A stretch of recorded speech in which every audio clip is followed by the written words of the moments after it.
18তম দিনে এসে পর্দা নামল এবারের অমর 21শে বইমেলার।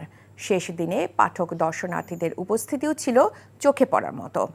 প্রিয়জনের সঙ্গে বইমেলায় এসে পছন্দের বইটি কিনতে পেরে খুশি পাঠকরা। তবে মেলার সংক্ষিপ্ত হওয়ায় আশানুরূপ বই বিক্রি করতে না পারায় হতাশ প্রকাশকরা।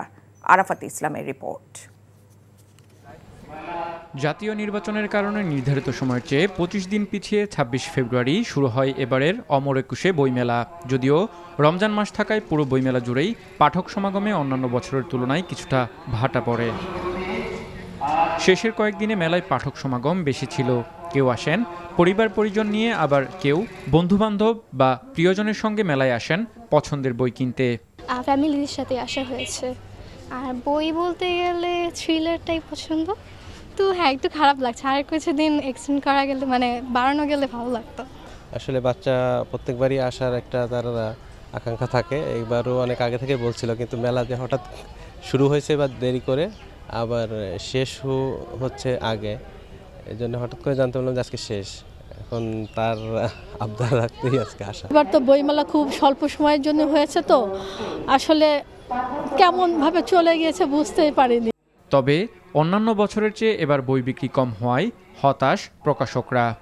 সবচেয়ে বড় বিষয় হলো বর্তমান সময়ে অনলাইনে কেনা যাচ্ছে, তো দেখা যাচ্ছে যে অনেকেই অনলাইনে অর্ডার করছে। তো সেই ক্ষেত্রে প্রথম দিকে এত বেশি সাড়া পায়নি, কিন্তু শেষের দিকটাতে অনেক বেশি সাড়া পাওয়া যাচ্ছে। বিগত বছর যেরকম সেল হচ্ছে এবছর আসলে সেরকম সেল আশানুরূপ সেল হয়নি, এবং প্রত্যেক বছর সন্ধ্যার পরে যে ভিড়টা হয় এবার সেই ভিড়টাও হয় নাই। তা ডেলি 10টা 12টা কোনদিন 15টা, অর্থাৎ পার ডে হিসেব করলে দেখা যায় যে 1500-1400 পার ইনকাম।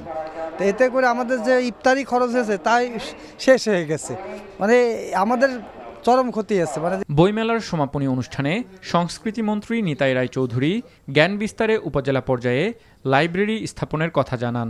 বহুমাত্রিক সমাজের মাঝে যে আমরা যে জ্ঞান, একমাত্র জ্ঞানই পারে একটা সমাজকে শাসন করতে।